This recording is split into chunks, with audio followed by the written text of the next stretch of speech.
হলো সব খবর। যমুনা টেলিভিশনের নিয়মিত এই আয়োজনে আপনাদের সবাইকে স্বাগত জানাচ্ছি। আমি শাওন দত্ত। দেশের অর্থনীতির অবস্থা ভালো না। অর্থনীতিকে ঠিক করতে আগামী 2 বছর কঠিন হবে বলে সংসদে জানিয়েছেন অর্থমন্ত্রী আমির খসরু মাহমুদ চৌধুরী। এজন্য কিছু অজনপ্রিয় সিদ্ধান্ত সরকারকে নিতে হতে পারে বলে জানিয়েছেন তিনি। জাতীয় সংসদে অর্থনীতির সার্বিক অবস্থা তুলে ধরেন মন্ত্রী। জানান, বিদ্যুৎ খাতে বিগত দিনে লুটপাটের কারণে 36,000 কোটি টাকা ভর্তুকি দিতে হচ্ছে বর্তমান সরকারকে। আরও দিতে হবে 20 থেকে 30,000 কোটি টাকা। দুর্নীতি, অব্যবস্থাপনা আর ভুল নীতির কারণে এর খেসারত দিতে হচ্ছে এখন। দেশের বর্তমান অর্থনীতি এবং বিএনপির সবশেষ আমলের রেখে যাওয়া পরিস্থিতির তুলনা সংসদে তুলে ধরেন অর্থমন্ত্রী। জানান, দারিদ্র্যের হার এখন 29.93%। রপ্তানি কমেছে 2.6%। খেলাপি ঋণ এখন 30 ভাগেরও বেশি 2005-এ, যা ছিল 13%। মন্ত্রী জানান, এই অর্থনীতিকে ঠিক করতে আগামী 2 বছর বেশ কঠিন হবে। রাষ্ট্রপতির ভাষণের উপর ধন্যবাদ প্রস্তাবের আলোচনায় এই পরিস্থিতি সংসদে তুলে ধরেন অর্থমন্ত্রী। বিদ্যুৎ খাতে যে লুটপাট হয়েছে বিগত দিনে, তার ক্ষতি এখন আমাদের সকলকে বহন করতে হচ্ছে। এটা 36,000 কোটি টাকা আমরা দিচ্ছি, দেওয়ার পর আরো 20 থেকে 30,000 কোটি টাকা ভর্তুকি দিতে হবে। অবস্থা বুঝেছেন?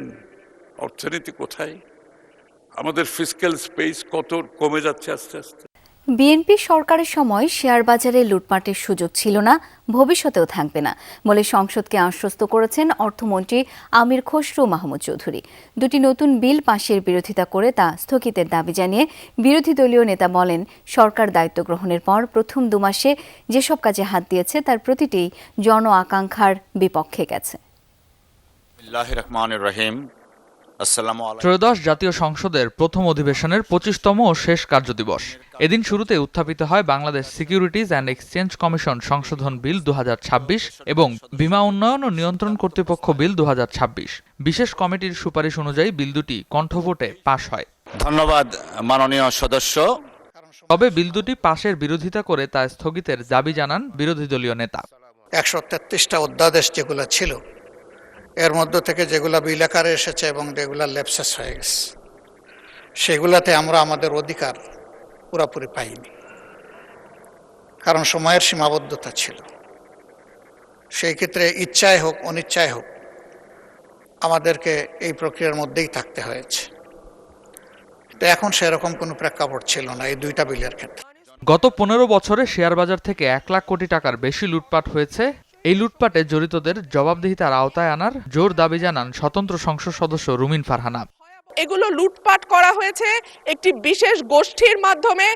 জবাবে অর্থমন্ত্রী আমির খসরু মাহমুদ চৌধুরী বলেন, বিএনপি সরকারের সময় শেয়ার বাজারে লুটপাটের সুযোগ ছিল না, ভবিষ্যতেও থাকবে না। বিগত দশকের অধিক সময়ে এই সব ভালো অবস্থাকে ব্যবহার করে কিন্তু লুটপাট করেছে। একবার নয়, একাধিকবার লুটপাট করেছে। আপনারা লক্ষ্য করবেন, বিএনপি সরকারের সময় কোনো সময় শেয়ার বাজার লুটপাটের কোনো সুযোগ ছিল না। ইনশাআল্লাহ এবারও থাকবে না, নিশ্চিতভাবে বলতে পারি। রাষ্ট্রপতির ভাষণের উপর আলোচনায় বিরোধী দলীয় চিফ হুইপ নাহিদ ইসলাম আর্থিক খাতের নিয়োগ নিয়ে প্রশ্ন তোলেন। বলেন, স্বাধীনতার 54 বছর পরও সংসদে মুক্তিযুদ্ধের পক্ষ বিপক্ষ নিয়ে বিভাজন থাকা কাম্য নয়। সংসদ সদস্যদের 11,000 কোটি টাকার বেশি ঋণ রয়েছে, যার অধিকাংশই সরকারি দলের। এদের অধিকাংশই ঋণ খেলাপি ছিলেন। নির্বাচনের আগে কিছু টাকা ঋণ দিয়ে পুনঃতফসিল করে নিয়েছেন। এবং বর্তমান যে বাংলাদেশ ব্যাংকের গভর্নর, তার স্পেশালিটিটা কি? তার স্পেশালিটি হচ্ছে এই ঋণ পুনঃতফসিল করা। এটাতে তিনি expert. Chief whip Nurul Islam মনি বলেন, এই সংসদে এমন কেউ নেই যিনি কখনো মামলা বা জেল জুলুমের শিকার হননি। সবাইকে ঐক্যবদ্ধভাবে কাজ করার আহ্বান জানান তিনি। যত সদস্য এখানে আছেন এবং সামনে এবং পিছনে জেল খাটে নাই, মামলা শিকার হয় না, এমন কোনো মানুষ এখানে এই সংসদে আসে নাই। মাননীয় স্পিকার, আমরা ঐক্যবদ্ধ থাকার চেষ্টা করেছি, কোনো দোষারোপের নয় বিষয়। ঐক্যবদ্ধ থাকার চেষ্টা করেছি বিপদ থেকে বাঁচার জন্য। রেদওয়ান আহমেদ, যমুনা নিউজ। ঢাকা। ঢাকা ও সিলেটে 24 ঘন্টায় হামে আরও 2 শিশুর মৃত্যু হয়েছে।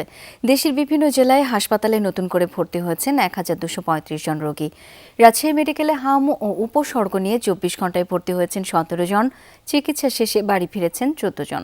হাসপাতালটিতে চিকিৎসাধীন 116 জন।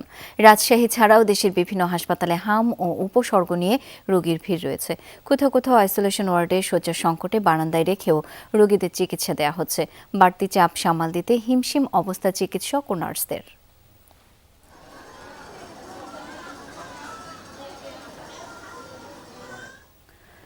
গত 1.5 মাসেও ঠেকানো সম্ভব হয়নি হামের ভয়াবহতা। প্রতিদিনই বেড়ে চলেছে রোগীর সংখ্যা। ডিএনসিসি কোভিড ডেডিকেটেড হাসপাতাল কর্তৃপক্ষ জানিয়েছে অধিকাংশ রোগী বিভিন্ন হাসপাতাল ঘুরে বিলম্বে আসছে এখানে। তবে 24 ঘন্টায় এই হাসপাতালে কোনো মৃত্যুর সংবাদ নেই। এদিকে হাম পরবর্তী সময়ে শিশুদের প্রতি অধিক যত্নবান হওয়ার পরামর্শ দিয়েছেন চিকিৎসকরা।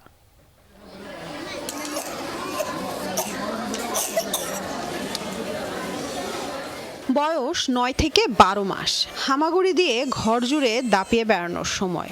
অথচ হামের জীবাণু কেড়ে নিয়েছে ছোট্ট শিশুদের প্রাণবন্ত সেই সময়। মুখে মাস্ক লাগিয়ে লড়াই চলছে হামের সাথে।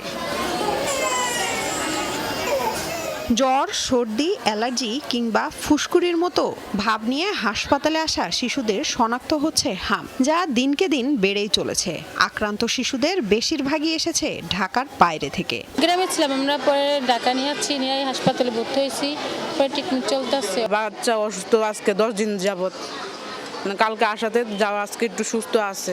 শনিবার থেকে র্যাশ দেখা দিয়েছে আর রবিবার থেকে খুব শ্বাসকষ্ট হচ্ছে, তখন আমরা এখানে দ্রুত চলে আসছি। তো বরিশাল ওখানে প্রপারলি ট্রিটমেন্ট দিতে পারে না, তো পরবর্তীতে ঢাকা রেফার করছে। বরিশাল ছিলাম ভর্তি 3 দিন, ওইন কোনো কিছুই বলে না, ওইন বিয়াকাল অনেক অসুস্থ ছিল। তারপর যারে আমরা আইছিলাম ঢাকা মেডিকেলে, ওইন রেফার করছে হিয়ানে, তারপরে হিনে আসছি, পরে হিনে। অভিভাবকরা বলছেন ঢাকার বাইরে যথাযথ চিকিৎসা না পাওয়ায় অবনতি হচ্ছে শিশুদের পরিস্থিতি। হামে আক্রান্তদের অধিকাংশই টিকা পায়নি সময় মতো। মানে 2টা দিছি, তার বেশি দেই নাই, মানে ওর টিকা কেউ দিতে চায় না, শরীরের এরকম অবস্থা দীক্ষা। টিকা দিনে ও অসুস্থ ছিল বিদায়, আর ও যে হয়েছে আর মাস দিনও হয়েছিল না। জ্বর, কাশি, ঠান্ডা আর ওই হালকা হালকা গায়ে আছে। জ্বর, ঠান্ডা, তারপর আপনার বমি, পাতলা পায়খানা, চোখ জ্বলে, মানে অনেক বিভিন্ন ধরনের সমস্যা। তবে সুখবর দিয়েছে ডিএনসিসি কোভিড ডেডিকেটেড হাসপাতাল কর্তৃপক্ষ। 24 ঘন্টায় নেই কোনো শিশু মৃত্যু, তবে নতুন করে রোগী ভর্তি হয়েছে 97 জন। বর্তমানে আমাদের হাসপাতালে 397 জন হামের উপসর্গযুক্ত রোগী ভর্তি আছেন। গত 24 ঘন্টায় আমাদের হাসপাতালে 97 জন নতুন রোগী ভর্তি হয়েছেন। যারা মিজেলস আক্রান্ত হয়ে বাসায় ফেরত যাচ্ছে সুস্থ হয়ে, তাদের মধ্যেও আমরা রোগীদেরকে খুব সাবধানে রাখতে বলি, তাদের পুষ্টিকর খাবার খাওয়ানোর ব্যবস্থা করতে বলি এবং তাদেরকে সাবধানে রাখতে বলি যেন তাদের মধ্যে এই কমপ্লিকেশনগুলো না করে। হামে আক্রান্ত শিশুদের অধিকাংশরই বয়স 2 বছরের নিচে। চিকিৎসকরা বলছেন হাম থেকে সুস্থ হয়ে উঠলেও নিতে হবে বাড়তি যত্ন। সচেতনতা বৃদ্ধি এখন খুবই দরকার, সবাইকে সচেতন হতে হবে। লামিয়া তিথি, যমুনা নিউজ, ঢাকা। বাজেট বরাদ্দ থাকলেও গত 17 বছরে স্বাস্থ্য খাতে সেই অনুযায়ী ব্যয় করেনি কোনো সরকার। ফলে কিছু কৃত্রিম সংকট তৈরি হয়েছে বলে জানিয়েছেন স্বাস্থ্যমন্ত্রী সরদার মোহাম্মদ সাখাওয়াত হোসেন। সকালে রাজধানীর বক্ষব্যাধি হাসপাতালে যুক্তরাষ্ট্র সরকারের সহযোগিতামূলক কার্যক্রমে তিনি একথা জানান। মে মাসের মধ্যেই হামের প্রকোপ কমার আশা করছেন মন্ত্রী। আয়োজনে মার্কিন রাষ্ট্রদূত বলেন, বাংলাদেশ সরকারের পাশে থেকে স্বাস্থ্য খাতকে জোরদার করে যাবে তাদের সরকার। রাজধানীর আগারগাঁয়ে 250 শয্যা বিশিষ্ট বক্ষব্যাধি হাসপাতাল। স্বাস্থ্যমন্ত্রী ও ঢাকায় নিযুক্ত মার্কিন রাষ্ট্রদূতের আগমনে সেখানে তোড়জোড়। যক্ষ্মা নিয়ন্ত্রণের জন্য বিশেষায়িত এই হাসপাতাল ঘুরে দেখেন তারা, কথা বলেন রোগীসহ হাসপাতালের কর্মকর্তা কর্মচারীদের সঙ্গে। এরপর শুরু হয় যুক্তরাষ্ট্র সরকারের স্বাস্থ্য সহায়তা কার্যক্রমের আনুষ্ঠানিকতা। অত্যন্ত সংক্রামক রোগগুলোর বিস্তার রোধে চিকিৎসা সরঞ্জাম ও ওষুধ দেয়া হয় যুক্তরাষ্ট্র সরকারের পক্ষ থেকে। রাষ্ট্রদূত ব্রেন টি ক্রিস্টেনসেন এই সহায়তা তুলে দেন স্বাস্থ্যমন্ত্রীর হাতে। বাংলাদেশের জন্য যুক্তরাষ্ট্র সরকার এ ধরনের সহায়তা অব্যাহত রাখবে বলেও জানান মার্কিন রাষ্ট্রদূত। To Bangladesh's ongoing efforts to combat tuberculosis. স্বাস্থ্য খাতে আমাদের কয়েক দশকের অংশীদারিত্ব অভিন্ন লক্ষ্যভিত্তিক। আমরা গর্বের সঙ্গে যুক্তরাষ্ট্রের উন্নত প্রযুক্তি যেমন এআই চালিত ডিজিটাল এক্স রে, পরবর্তী প্রজন্মের জিন সিকোয়েন্স এবং শিশু বান্ধব ডায়াগনস্টিক পরিচয় করিয়ে দিচ্ছি, যা যক্ষ্মা শনাক্তকরণ দ্রুততর করবে এবং সবার জন্য উন্নত স্বাস্থ্যসেবা নিশ্চিত করবে। আমি এই দীর্ঘমেয়াদী অংশীদারিত্বকে আরও এগিয়ে নিতে এবং বাংলাদেশ সরকারের সঙ্গে আরও ঘনিষ্ঠভাবে কাজ করতে আগ্রহী। বাজেট থাকলেও গত 17 বছরে স্বাস্থ্য খাতে তা সঠিকভাবে ব্যয় হয়নি, ফলে কিছু ক্ষেত্রে কৃত্রিম সংকটও তৈরি হয়েছে। তবে স্বাস্থ্যমন্ত্রী জানান, হাম ও ডেঙ্গু মোকাবেলায় সরকারের যথেষ্ট সক্ষমতা রয়েছে। মে মাসের মধ্যেই হামের প্রকোপ কমার আশাও করেন মন্ত্রী। আমাদের কোনো শর্টেজ নেই, আমাদের ম্যান পাওয়ার শর্টেজ নেই। শর্টেজ একটা জিনিস আপনারা জানেন, 17টা বছর টাকা ছিল, কাজ হয় না, প্রপারলি হয় না। আমি কাউকে ব্লেম করব না, আমরা রেগুলারাইজ করার চেষ্টা করতেছি। আমাদের এই বাজেটটা পরে ইনশাল্লাহ আমরা মোর এফিসিয়েন্টলি, মোর অনেস্টলি আমরা বাকি কাজগুলো ইনশাল্লাহ করবো আপনাদের সহযোগিতা চাই।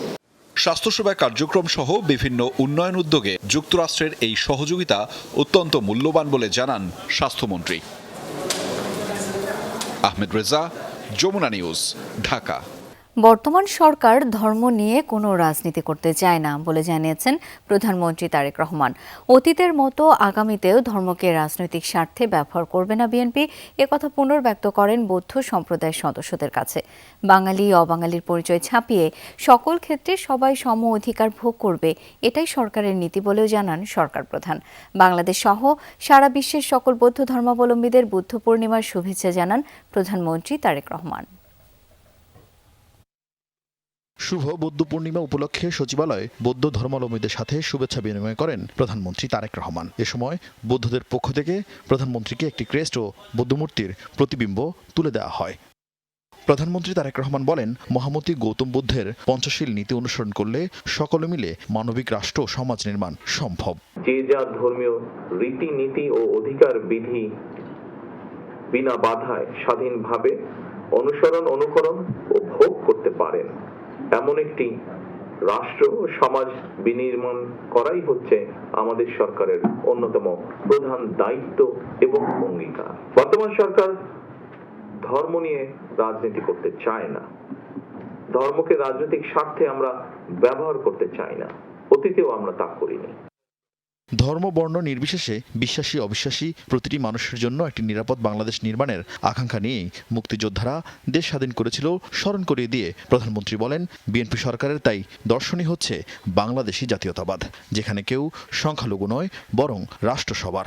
একমাত্র বাংলাদেশী জাতীয়তাবাদের দর্শনই দেশের সকল বর্ণ, ধর্মীয় সম্প্রদায় ও নিগোষ্ঠী নিবিড় সহ অবস্থান নিশ্চিত করতে পারে। সুতরাং আপনারা কেউ নিজেদেরকে কখনোই সংখ্যালঘু ভাববেন না। রাষ্ট্র আমার, আপনার, আমাদের সবার পরিচয়। আমরা প্রত্যেকটি নাগরিক, সকলে আমরা বাংলাদেশী। ধর্ম বর্ণ নির্বিশেষে বাঙালি অবাঙালি, বিশ্বাসী অবিশ্বাসী সবাই সকল ক্ষেত্রে সমানভাবে ভোগ করবে, অধিকার ভোগ করবে, এটাই বর্তমান সরকারের নীতি। আমিও যদি আবারও একই কথা বলতে চাই, ধর্ম যার যার, নিরাপত্তা পাবার অধিকার সবার। অনুষ্ঠান থেকে বৌদ্ধ ধর্মাবলম্বীদের সকল সমস্যা সমাধানের আশ্বাস দেন প্রধানমন্ত্রী তারেক রহমান। আরিফিন শাকিল, যমুনা নিউজ, ঢাকা। বৃষ্টি আর উজানের ঢলে ডুবেছে 4 জেলার হাওর অঞ্চল। সরকারি হিসেবেই 31,000 হেক্টরেরও বেশি জমির আধা পাকা ধান তলিয়ে আছে পানিতে। স্বপ্নের ফসল বাঁচাতে প্রাণপণ চেষ্টা করছেন কৃষকরা, তবে প্রকট হয়ে দাঁড়িয়েছে শ্রমিক সংকট। দ্বিগুণ মজুরি দিয়েও ধান কাটানোর লোক মিলছে না কোথাও, আর মেঘলা আবহাওয়ার কারণে যেটুকু ধান কাটা হচ্ছে তা শুকানো যাচ্ছে না। এমন চতুর্মুখী সংকটে দিশেহারা ক্ষতিগ্রস্ত চাষিরা। বানের পানিতে ডুবেছে কৃষকের শ্রম আর গোলাভরা ফসলের স্বপ্ন। দেশের 4 জেলার হাওর অঞ্চলের বিস্তীর্ণ জমির আধাপাকা বোরো ধান তলিয়ে আছে পানিতে। টানা বৃষ্টি আর উজানের ঢলে সুনামগঞ্জে বেড়েছে সবকটি নদ নদীর পানি, সেই সাথে ডুবছে হাওরের নতুন নতুন এলাকা। কৃষি বিভাগের তথ্য মতে হাওরের 13,000 হেক্টর জমির ধান নিমজ্জিত। দুর্ভোগ আরও বেড়েছে শ্রমিক সংকটের কারণে।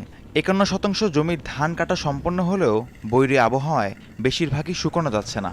সরকারি হিসাবে এখন পর্যন্ত সুনামগঞ্জে ক্ষতিগ্রস্ত কৃষকের সংখ্যা প্রায় 20,000। বৃষ্টির পানিতে ডুবাইয়া গেছে, মনে হয় 2% ধান মানুষ কাটতে পারছে, আর প্রায় 14% ধানে কাটতে পারে এই অবস্থায়। আর এখন তো দিনের অবস্থাও ভালো না, রোদ নেই, অনেকের ধানই যাই কাটছে যে 2% ধানও মানে জ্বালা উঠতেছে। কিছু বাড়ছেও না বালা করে নৌকা দা আনতাছে। নেত্রকোনার হাওড়াঞ্চলের পরিস্থিতির অবনতি হয়েছে। পানিতে ডুবে রয়েছে 9,534 হেক্টর জমির ফসল। কষ্টের ফলন রক্ষার সংগ্রামে বুক পানিতে নামছেন চাষিরা। বছরের খোরাক জলে ডুবে যাওয়ায় কিভাবে এই ক্ষতি পুষিয়ে নেবেন সে দুশ্চিন্তা পিছু ছাড়ছে না। কৃষি বিভাগ বলছে জেলায় হাওরের 54% জমির বোরো ধান কাটা হয়েছে। বৃষ্টি বাদল না হলে শান্তিতে কাটতে পারতাম, কারণ বৃষ্টি বাদলের কারণে অনেক জমি তলে গেছে গা, পানি তলে গেছে গা। আর কিছু ধানে যে আমরা দেখেন কাঁচা পাকা ধান মোটামুটি খাইতে দেবো, ধান তো পাশে দেবো, এখানে কাঁচা পাকা ধান আমরা কাটতেছি।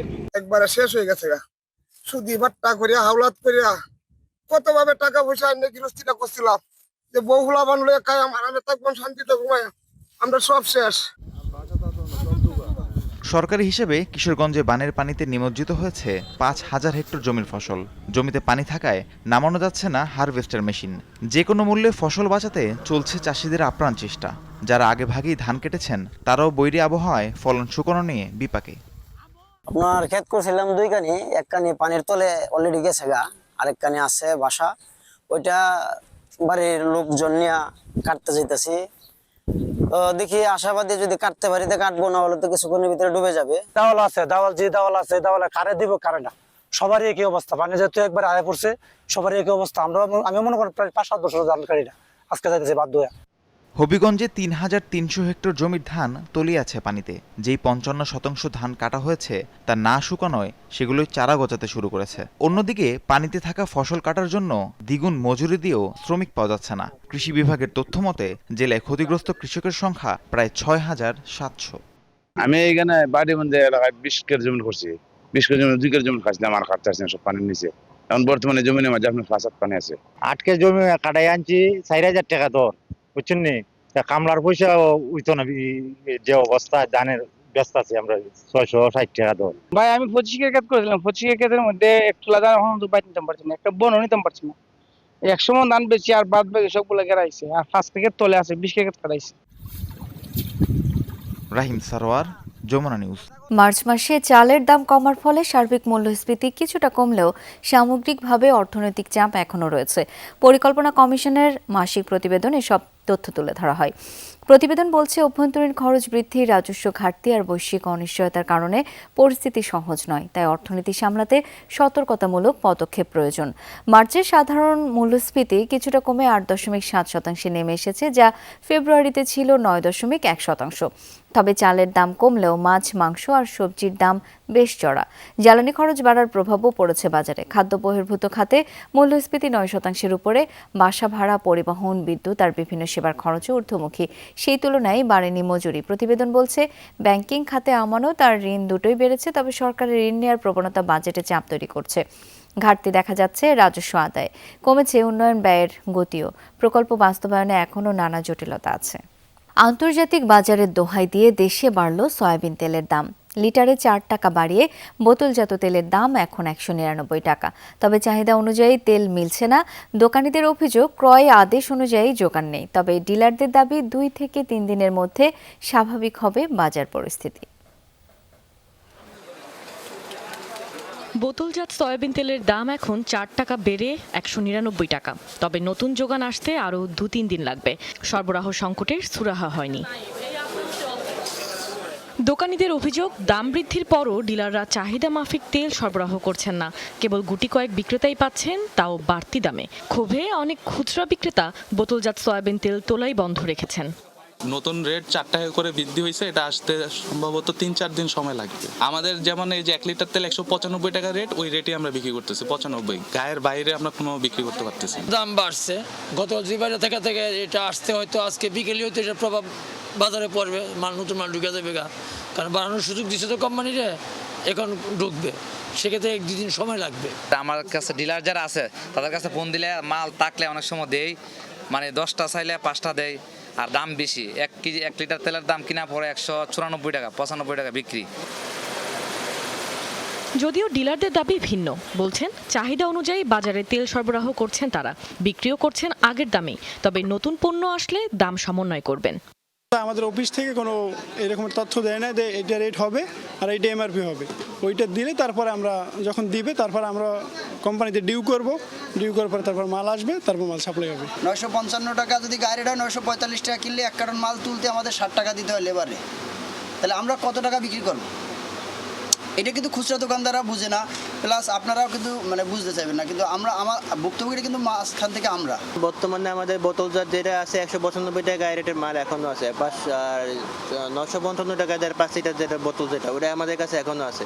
ওটা শেষ হওয়ার পর নতুন করে আবার মাল অর্ডার কাটে, তখন ওরা আমাদের মাল দিবে। এটা সময় লাগতে পারে 2 থেকে 3-4 দিন সময় লাগবে, আসছে তখন আবার এভাবে মাল দেওয়া শুরু হবে। বাজারে তেলের এই লুকোচুরি খেলায় ভোগান্তির শেষ নেই সাধারণ ক্রেতাদের। তেলের দাম বেশি, ঠিক মতন তেল পাওয়া যাইতেছে না, এই পাওয়া যায় না। বাংলাদেশের বাজারে যারা কৃষকরা তৈরি করে সেগুলো খালি কমে, আর তেল সোয়াবিন তেল কৃষক তৈরি করে না, এরা বাড়তেছে। তেলের দাম বেশি, বিভিন্ন জ্বালানি তেলের দাম বেশি, এই জন্য দাম বাড়তি। কাশফিয়া রুহি, ঢাকা।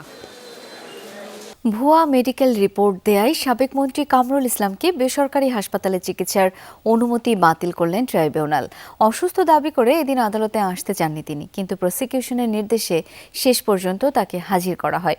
পরে জুলাই হত্যা মামলায় রাশেদ খান মেনন সহ তার বিরুদ্ধে চার্জ গঠন করেন ট্রাইব্যুনাল। সূচনা বক্তব্য ও সাক্ষ্য গ্রহণের দিন ধার্য হয়েছে 9 জুন।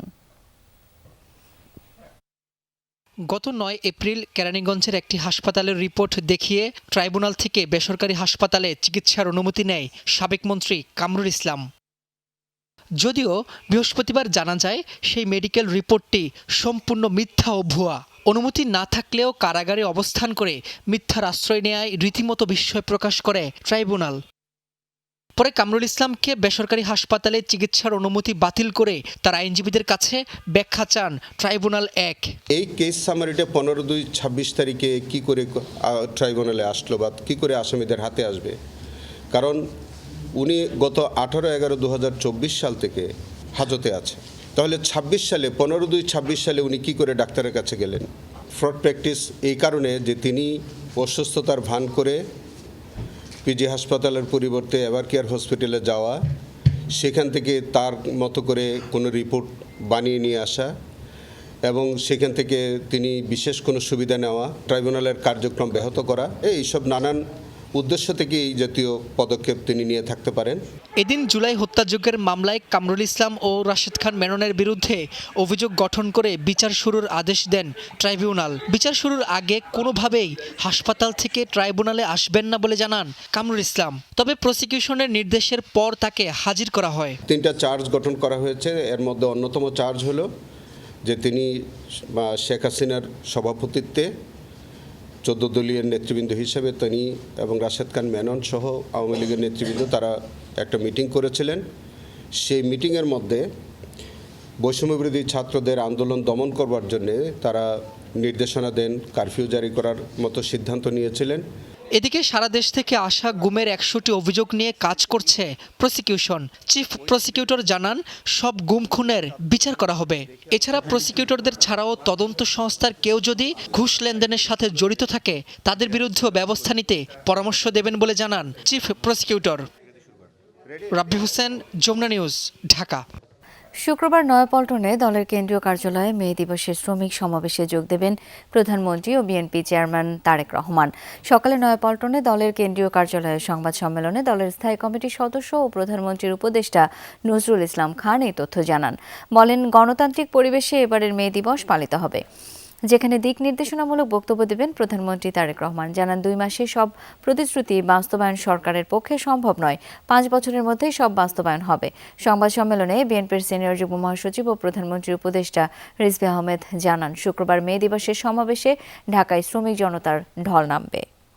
শ্রমিকদের রক্তস্নাত আন্দোলনের মাধ্যমে প্রধান সমন্বয়কারী এবং তো নানা দিক থেকেই মে দিবস হচ্ছে অত্যন্ত গুরুত্বপূর্ণ এবং তাৎপর্যপূর্ণ।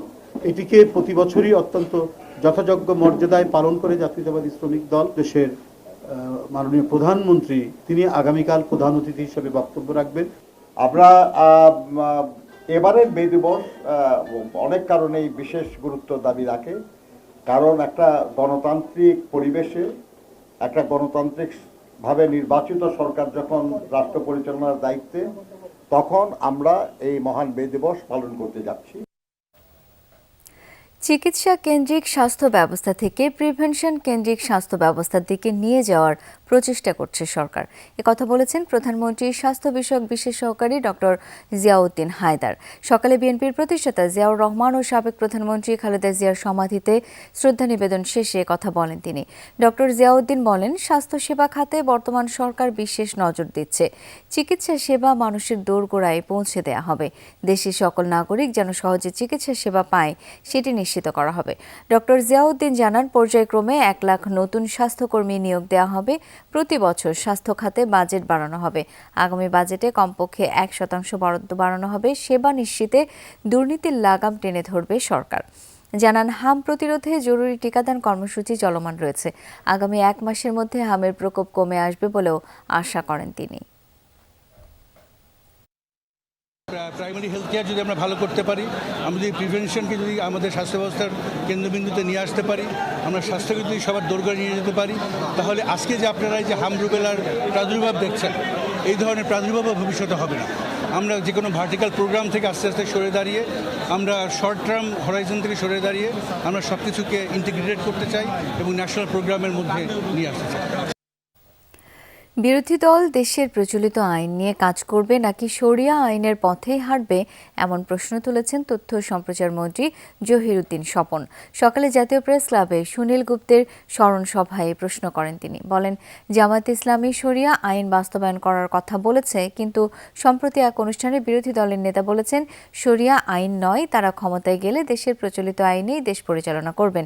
পুরো বিষয়টি স্পষ্ট করতে বিরোধী দলের প্রতি আহ্বান জানিয়েছেন তথ্যমন্ত্রী।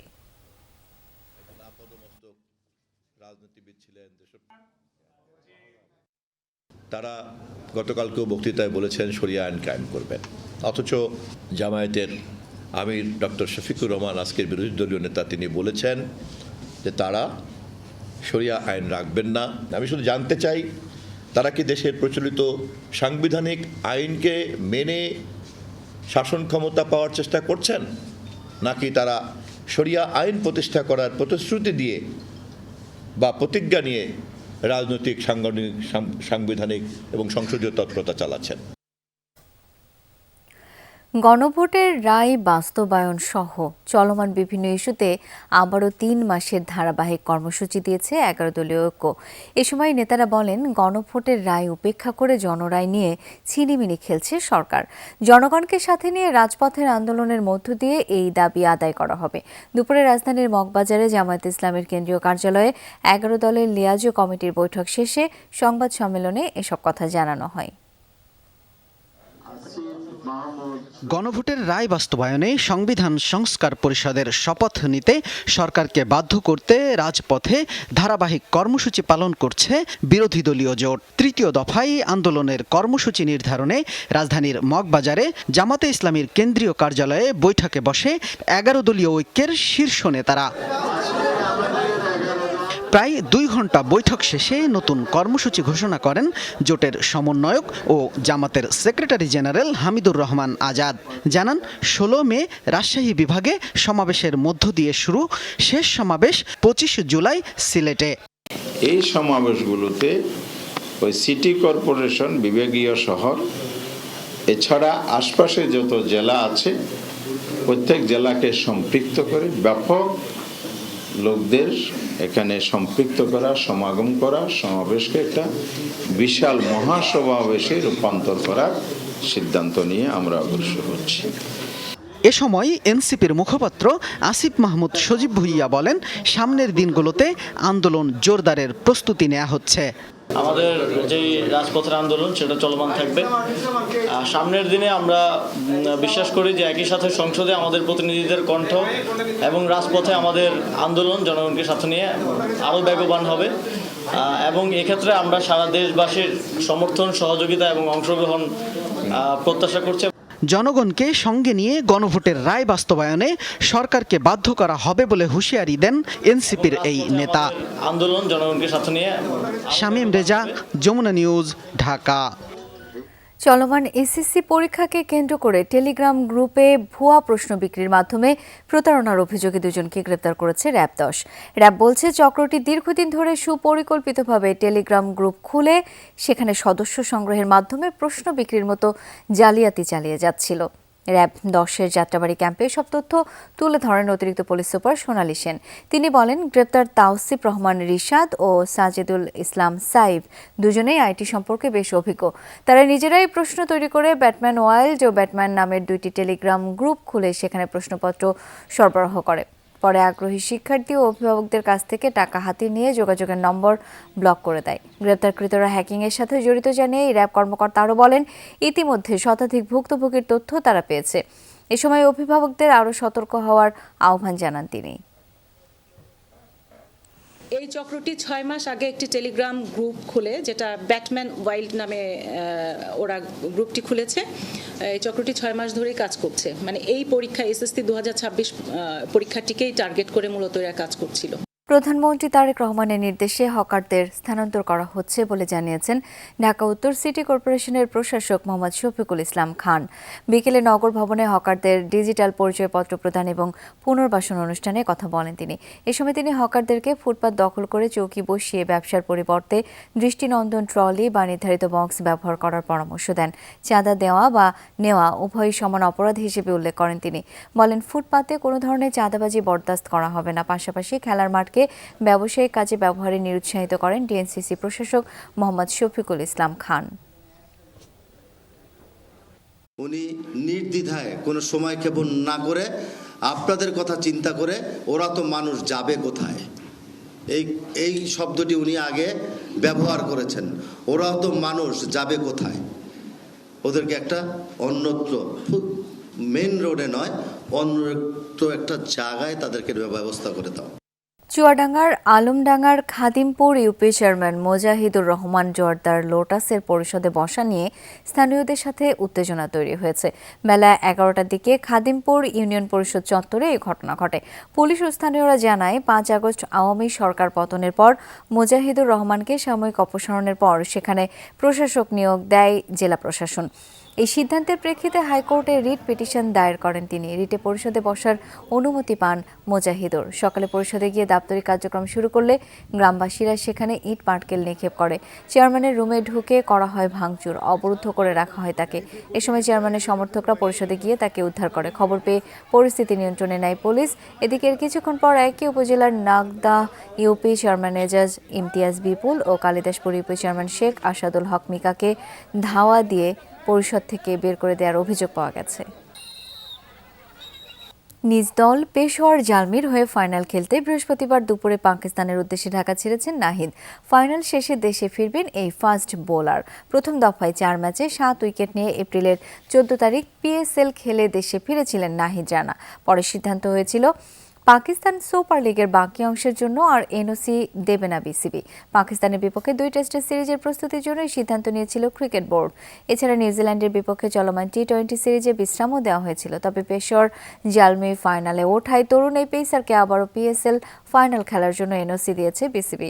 সেই উদ্দেশ্যেই দেশ ছেড়েছেন বাংলাদেশ এক্সপ্রেস।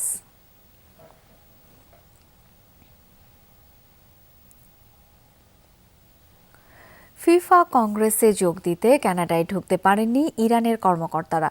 ইরানি গণমাধ্যমের দাবি, ইরানের ফুটবল ফেডারেশনের সভাপতি মেহেদি তাজ সহ আরও 2 কর্মকর্তা কানাডার অভিবাসন কর্মকর্তাদের অপমানজনক আচরণের কারণে দেশে ফিরে গেছেন।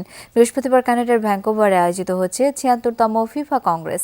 বিশ্বকাপ শুরুর মাত্র 1.5 মাস আগের এই মহাগুরুত্বপূর্ণ বৈঠকের অন্যতম বড় এজেন্ডা ইরানের বিশ্বকাপে অংশ নেওয়া, না নেওয়া এবং রাশিয়ার উপর থেকে নিষেধাজ্ঞা তুলে নেওয়া। তবে ইরানের অনুপস্থিতি ইতিমধ্যে বৈঠকের উপর প্রভাব ফেলতে শুরু করেছে। ফিফা সভাপতি ইনফান্তিনো তাই বাড়তি চাপের মধ্যেই বৈঠকে বসতে যাচ্ছেন। বিশ্বকাপের টিকিটের মূল্য অস্বাভাবিক হারে বেড়ে যাওয়া এবং মার্কিন প্রেসিডেন্ট ডোনাল্ড ট্রাম্পের সঙ্গে ঘনিষ্ঠ সম্পর্ক নিয়ে সমালোচনার মুখে পড়েছেন তিনি। লিওনেল মেসিকে ছাড়িয়ে গেলেন হুলিয়ান আলভারেজ। উয়েফা চ্যাম্পিয়ন্স লিগে লাতিন আমেরিকার ফুটবলারদের মধ্যে সবচেয়ে কম ম্যাচে 25টি গোলের রেকর্ড এখন হুলিয়ান আলভারেজের। চ্যাম্পিয়ন্স লিগে গতকাল রাতে সেমিফাইনাল প্রথম লেগে আতলেতিকো মাদ্রিদ আর্সেনাল ম্যাচটি শেষ হয়েছে 1-1 গোলের সমতায়। এই ম্যাচে আতলেতিকোর হয়ে গোল করেন হুলিয়ান আলভারেজ, তাতেই নতুন রেকর্ড গড়ে বসেন আতলেটিকোর এই আর্জেন্টাইন স্ট্রাইকার। 41 ম্যাচে 25 গোল করে লাতিন আমেরিকার ফুটবলারদের মধ্যে সবচেয়ে কম ম্যাচে 25 গোল করা ফুটবলার আলভারেজ। দুয়ে লিওনেল মেসি। চ্যাম্পিয়ন্স লিগে 25 গোল করতে তার লেগেছিল 1 ম্যাচ বেশি। এছাড়া অ্যাটলেটিকো মাদ্রিদের হয়ে চ্যাম্পিয়ন্স লিগের এক মৌসুমে 10 বা তার বেশি গোল করা প্রথম ফুটবলারও আলভারেজ। আর এই ছিল সব খবরের আজকের আয়োজন। ধন্যবাদ এতক্ষণ সাথে থাকার জন্য।